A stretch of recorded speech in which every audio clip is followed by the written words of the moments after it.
Presenting Orson Welles as the third man.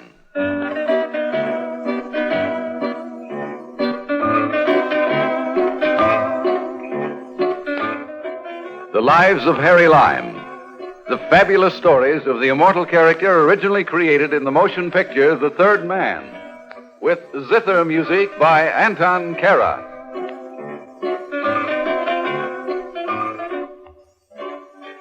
I once thought I knew all about women. Of course, I was pretty young at the time. How was I to know that Nursey would squeal on me? Still, I soon grew up, and since then I've made a few simple rules. Blondes cannot be trusted. Redheads aren't reliable. And if you want to avoid trouble, never get mixed up with a brunette. Yes, if you follow these rules, life is much more simple. There's only one trouble: it isn't any fun. In my life, I'm glad to say I've had a lot of fun. Take that time in Algiers. Some people say you live and learn, but I, for one, prefer to learn and live.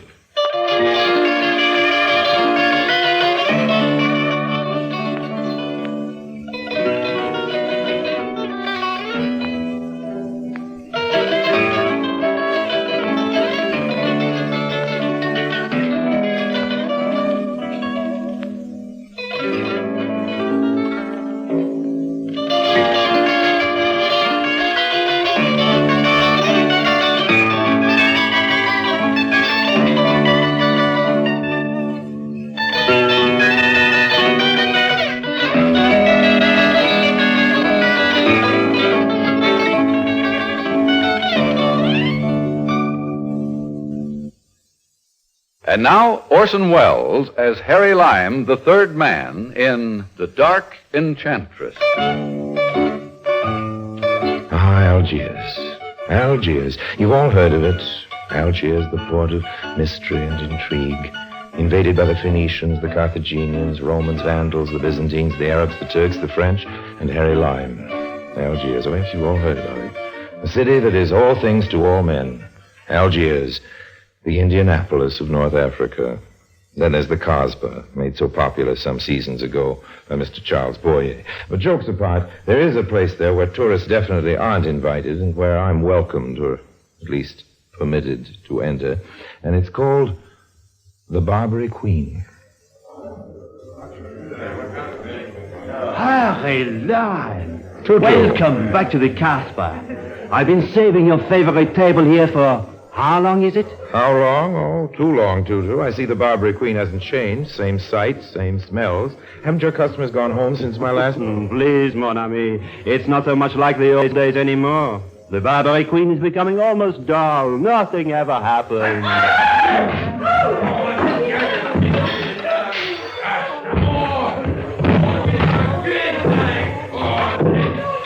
Almost dull, eh? Tutu, nothing ever happens? How many throats are slit on a night when things do happen? No, Lucien, these pigs are making me trouble. Hello, stop it. No, stop it, I'll kill you. Throw them out. All right, the fight is finished. The trouble is over. You have not been served yet, monsieur? Tutu is wrong. It appears the trouble is just beginning. That depends on what you call trouble. May I join you? Allow me. Thank you. You haven't been to the Barbary Queen before? Not recently, not since you joined the staff. Ah, Magda, I'm glad you discovered my friend. This is Harry Lime. You treat him good. He's a fine man. I shall do my best, Tutu. Now, I send over 2 drinks on my house. Tutu's a busy little bee. You're friends with Tutu, and you're an American. Few Americans ever come here, and none of them are friends with Tutu. Oh, we aren't exactly bosom chums, Tutu and I, but we've been partners in a couple of deals. Oh, so that's it. I knew you must be valuable to him. You, Magda? Just how valuable are you? To you. We'll take that up in a minute. What's your connection with Tutu? I sing. I entertain the customer. Mm-hmm. That's what it says on your passport. With your looks, you've got to have a couple of rackets. Maybe I can help. And you, Harry Lime, you're one of those men who profess to know women too well. Not me, honey. I profess to know nothing whatsoever about your sex. I just enjoy it. You know, Harry Lime, I'm a little sad for the years I didn't know you. Well, don't burst into tears, honey. Remember, to know me better is to like me less. Is that a warning? As you like. I like it very much. Here you are, Harry Lime, the refreshment. Just about time, Tutu. Your Magda had me backed into a corner. Well, is she not the one? And Magda, after you finish the drink, another song, please, no? Of course, Tutu.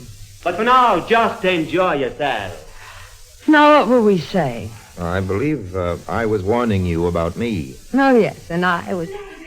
Oh, Magda, I'm so glad I found you. I was scared to death. I thought perhaps you'd gone home or something. Susan. Say, the Barbary Queen is turning into a regular grab bag of surprises. Since when do high school girls cavort about in such a den of iniquity? You're an American. Did you think you were the only one? You don't have to be nasty about it. Susan, I thought I told you never to come to the Queen. Oh, but Magda, I wanted to hear you sing. You have no business in the Cosber at all. It's dangerous for tourists. Particularly for a young girl like you. Oh, it was all right, Magda. Nobody paid any attention to me. And I arrived here just in time to see the last of the fight. Wasn't it thrilling? You must leave, Susan. I can't give you any time tonight. As you see, I'm working. Go back to your hotel. I'll see you tomorrow. That's the way you want it. That's the way I want it. You're not angry. No, of course not. Go now, Susan. Like a good girl. All right, then. I hope I didn't cause you any trouble, Magda. Oh, these Americans. You try to be nice to them. Show them around. I'm an American. You? You're not an American or a European or anything. You're Harry Lime. I drink to our long friendship. Thanks, honey. Now you better go sing your little song. I've got something to attend to. Susan, that's what you're going to attend to. Honey, you're a mind reader. That schoolgirl. Well, there's nothing wrong with getting an education. Schoolgirls are okay with me, particularly when they're cute little redheads, but I don't think they've got much business in the Cosby, not in this part of it, not this late at night. It just occurred to me that your friend Susan may have more trouble getting out of the Cosby than she had coming in. Very well, Harry. If you wish to be gallant, when you tire of her, then you know where to find me. I'm always here, or in my rooms above the cafe. Okay, honey. Now, if you'll excuse me, you'll sing a You're little very song. insulting, Harry Lyman. Now I'll tell you something. I don't care whether you come to see me or not. I don't care whether I ever see you again. Magda, honey, don't say I didn't warn you. Remember, to know me is to loathe me. The Magda Polarises of this world are an old story to me, but this particular one had an interesting agenda, one I couldn't quite fathom as yet, so I gave her time to solve it for me. Meanwhile, there was this young Susan. I found her at the doorway of the Barbary Queen, peering somewhat uncertainly down the narrow cobbled streets of the Cosby. No use waiting for a streetcar. What? Oh, you're the man who was with Magda. Yes, I was just leaving. Suppose we scram out of here together. Thank you, but I can take care of myself. I can take care of myself. A familiar title. So many sad little stories of girls like you. You're going to start lecturing. My dear Susan, a lecture is the farthest thing from my mind. If you want to get kidnapped, it's your business, not mine. I think it's silly. The Casbah's no more dangerous than Market Market Street. I thought you hailed from San Francisco. What? Nob Hill, no family, isn't that right? How did you... It shows, Susan, it shows. Even the dusky shadows of the Cosby. Don't your parents worry about you? Never mind my parents. I never minded my own. Of all the fresh... Oh, all right. I'll go with you.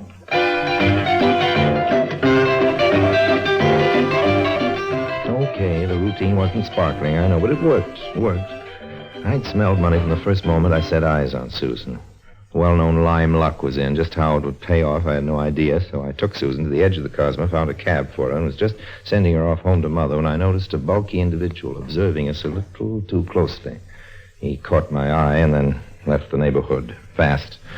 I pondered this over a cup of so-called coffee at a friendly tavern and then went on to my own hotel.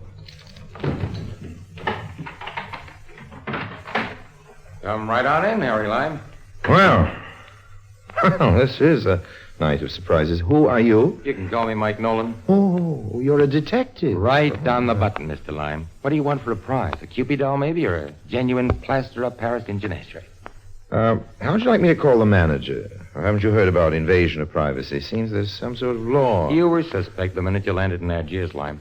Next thing I know, you're chaperoning Susan Claremont. Oh? That's pretty fast work, even for you. You seem to be speaking English, Nolan, but I don't get it. Passing over the fact that I'm suspect, as you call it. Just who is Susan Clem? Oh, Susan. See the light, Mr. Lime? That girl I put in the cab The tonight. same. It may interest you to know that her father asks us to keep an eye on his daughter. He's worried. Seems she's taken up with the wrong friends in Algiers. Mm-hmm. After tonight, I can see why. Sounds like he has money. Mr. Moneybags himself. As if you didn't know. No, I didn't, but thanks just the same. And you may tell the authorities that I was merely escorting Miss Claremont to safety. You? You may also advise her father that his daughter went into the Casbah quite alone. If he's so concerned about her welfare, he might devote more time to her whereabouts. But... Good night, Mr. Nolan. I've only engaged a single here at the hotel. If you insist on staying, I'll have to notify the management. Of course, you will pay the additional fee for your stay. What? Ah, well, they warned me you were slippery line. But if you try any funny business, just remember, we're wise to you. Good, good. I expect the same protective interest from the authorities that they extend to other American tourists. Okay, wise guy, but watch it. Good night, Mike Nolan. In my business, twists of fate are a specialty. I usually know how to keep the police wondering where I am during working hours, but just let me take a vacation, and all the authorities in town are suddenly very busy. In this case, the cops worrying about Susan only whetted my interest. I hadn't a notion of the spot she got herself in the next afternoon. 352, 350. Oh, this must be it.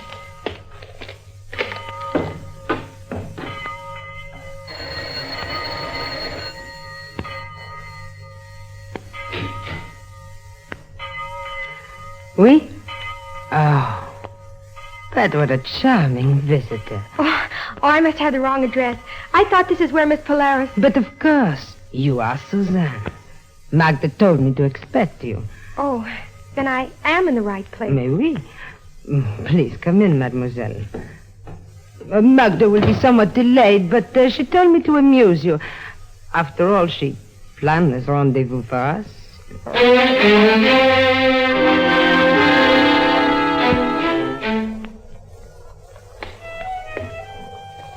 Please, help me. Again? Oh, really, Susan, this can become a habit. Oh, please. Parents mustn't... No, thank you. No, you spell trouble for me, Susan. Just go your own sweet way, and I'll go mine. Please. Hey, wait a minute. What's wrong? Oh, she's been drugged. No, she's done it. All I need is for Mike Nolan to walk by and see Susan draped in my arms like this. Well, if I must, I must. Taxi! Yes, monsieur. You heard me. I want a taxi. No taxis, monsieur. Please, buy a rug. I don't want a rug. Get me a horse and carriage. Streets to narrow, monsieur. Like to see some pretty girls, dancing girls? I got my own pretty girl. We're not going dancing. She's unconscious, and I want to get her home quick.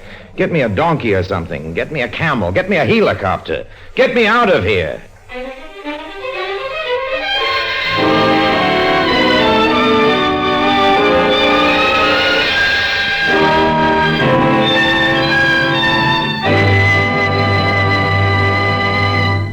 Orson Welles returns in just a moment as the third man.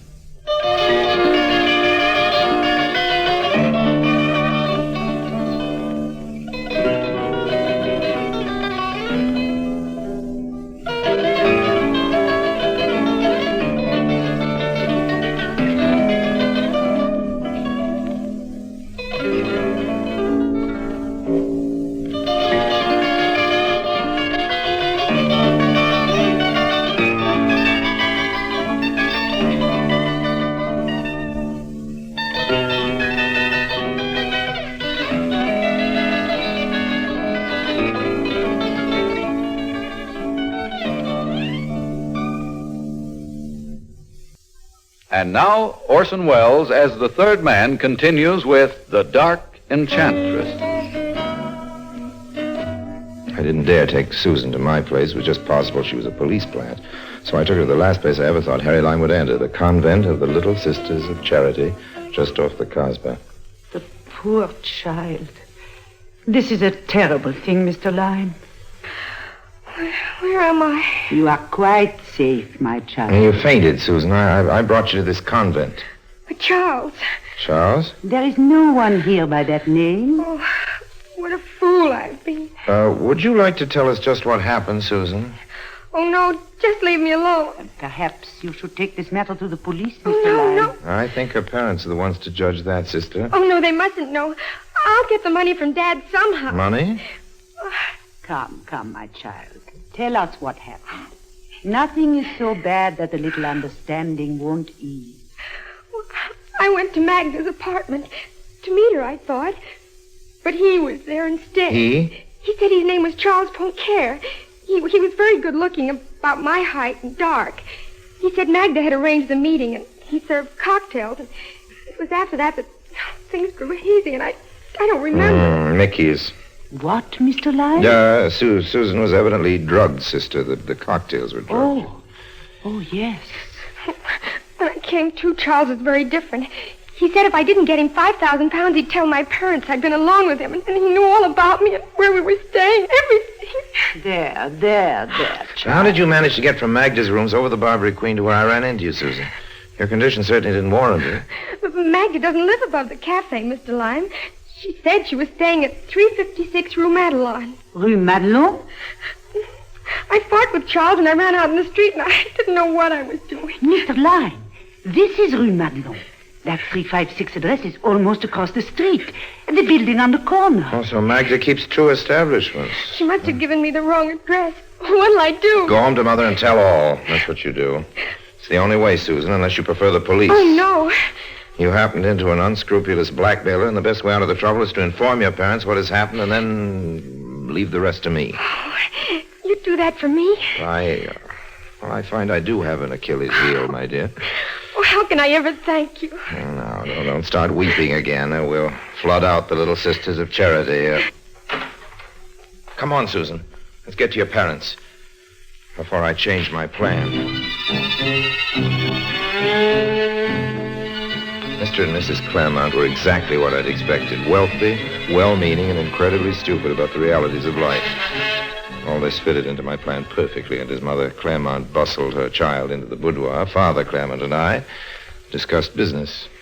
This is a terrible thing, Mr. Lime. Why such a scandal could wreck my daughter's reputation. I can't understand how she could allow herself to get into such a predicament. Well, it happens all the time, but how such things happen to beautiful young girls is beside the point now, Mr. Claremont. The important thing is how to deal with this Charles Poncaire. I'd like to beat him to a That'd pulp. make a pretty headline for the Chronicle. Financier manhandles daughter as blackmailer. Please, this must never get to the press. That's why I suggest you keep the police out of it. What shall I do Mr. then? Claremont, do you trust me? You, of course, Mr. Lime. Why, you saved my little girl. Then give me the 5,000 in cash. What? Allow me to pay off your blackmailer and see that he doesn't come back for more, Mr. Claremont. You see, I understand these things.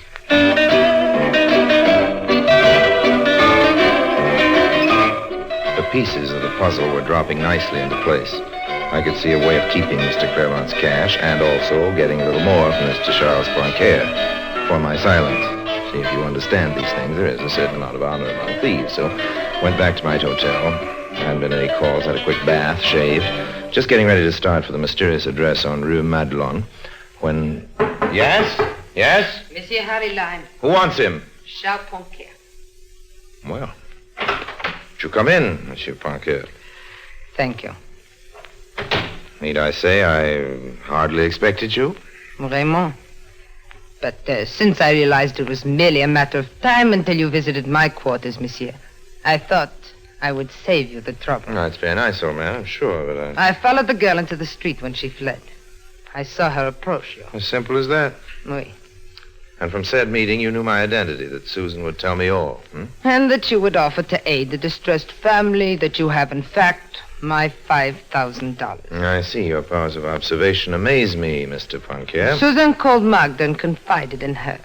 And you and Magda? Are birds of a feather, Monsieur Lyon, even as you are. Oh. Learning this much from Susan, Magda took the trouble to learn more about you. I see. I underestimated the lady. You're not the first one. And now, my money. First, tell me one thing. Oui. Even though I am a bird of your feather, Poncaire, what's to stop me from going to the police with the whole story? You did not think I would allow you to continue living, Monsieur Lyon? Well, there's no harm in asking. So, this is the picture. I hand over the loot and you dispose of me. Is that it? But of course. Again with the silence is a beautiful way to end such a life. Your body will be found, but the world will be most happy to be rid of Harry Lime. It will not worry about who did it. You sound as though you were enjoying this. I am. I suppose I have no choice in the matter. None whatsoever. Even though I planned how to get much more revenue from Mr. Claremont. 50,000 as a starter. 50,000? And this time no one will tell Magda. We split the take. You and I. Come no closer, monsieur. I was just going to deliver this down payment. Missed me. And I track a buck and snare a doe. Let me go. Oh, no, Magda. This is too good a joke, and it'll cost you your 5,000. Come on, up of your hands. Both of you. Well, Mike Nolan again. You're a busy guy. This isn't my doing, Mr. Lime. I try to explain... Well, gentlemen, this looks like the end of the story. The clock has struck 12, the coach has turned into a pumpkin, and the prince has changed into Cinderella. Hey, what are you talking about, Lime? If you'll take this lady off my hands, Nolan, I'll attempt to explain. Lady? Him? Is that the man that my daughter... Hold it, Claremont, Nolan. Allow me to introduce Magda Polaris. You fool. This is unbelievable. Magda and Charles Ponquer are one and the same, Mr. Claremont. She assumed masculine disguise to blackmail her own sex and used her own devastating personality and appearance to hypnotize the masculine. Quite a girl, I should say. Don't believe him. He was trying to talk me into getting more money from you, Claremont. That I believe. Like I said when Claremont told me you were helping him, Lime, he was jumping from the frying pan into the fire. Looks like we got here just in time. As always, Detective Nolan, you have performed magnificently. What are you trying to give me, Lime? Nothing but praise, you flatfoot. But to Mr. Claremont, I give $5,000, the blackmail fee for which I did not have to pay. I can't find words to thank you, Mr. Lime. Now, just wait a minute, Mr. Claremont. This guy's trying to weasel out of a fast deal. I believe what this Magda dame says. He was in on the deal with her, and he's hungry for more. Mr. Nolan, I asked the authorities to watch my daughter's activities, yet she fell into the worst kind of trouble. Mr. Lime was the one who saved her. But don't you see his angle? He was trying to... I came here with you to prove to you his innocence, but that wasn't necessary. Mr. Lime has pleaded his own case and won. What? No, he's guilty, I tell you. As guilty as I am. Take this woman away, officer. I'll be down later to prefer charges. Oh, whatever you say, Mr. Claremont. Come on, you. I'll get even with you, Harry Lime, if it takes 100 years. I don't know how to thank you, Mr. Lime. Now I'm doubly in your debt. Won't you accept a more substantial expression of my gratitude? This $5,000, for instance. $5,000 with pleasure, Mr. Claremont. With pleasure. Another payoff. What's the game now, Lime? What are you taking that money for? Charity, old man, charity. Charity? That's a new one. Yes, as a matter of fact, it is. Entirely new. I'm surprising myself, old man, but then I'm a surprising kind of guy. I swore a solemn oath years ago never to do anything fundamentally decent if I could possibly avoid it. And look what I'm up to now. Taking money again. That's what you're up to, exploiting these people. Nolan, there's a reward up for Magda, isn't there? A reward. Well, don't try to chisel in. The reward goes to me. Now, just understand? a minute. I don't want to be greedy, old man, but I've got my expenses to cover. But you got $5,000. Oh, but that isn't for me, Nolan, old man. No, believe it or not, this $5,000 is going to the convent of the Little Sisters of Charity. It's going to Right. That ought to help them offer sanctuary to someone else's wandering daughters. Well, now I've heard everything. Tell you what, old man, I'll cut you in on the reward. Now, look, you're off your rocker. Now I know it. Lime giving dough to a convent? And splitting the reward with you, Nolan. The reward, a small percentage. If you promise never to tell. About the split? About the convent. After all, old man, I've got my reputation to think of.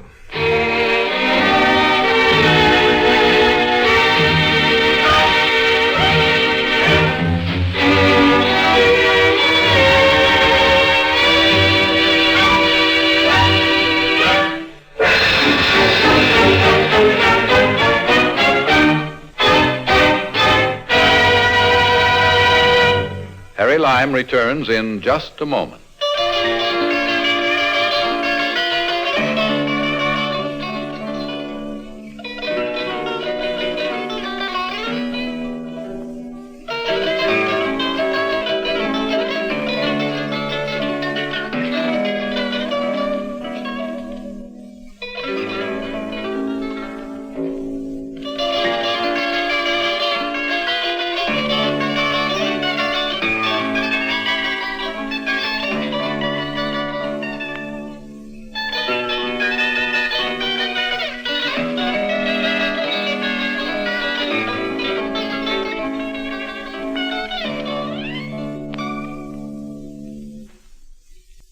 And now, Harry Lime.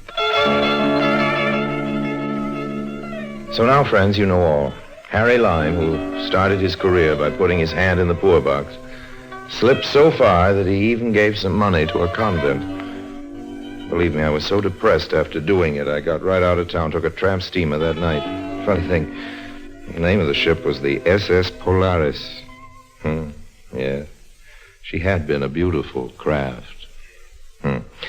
Well, heaven help the poor working girl. And so does Harry Lime.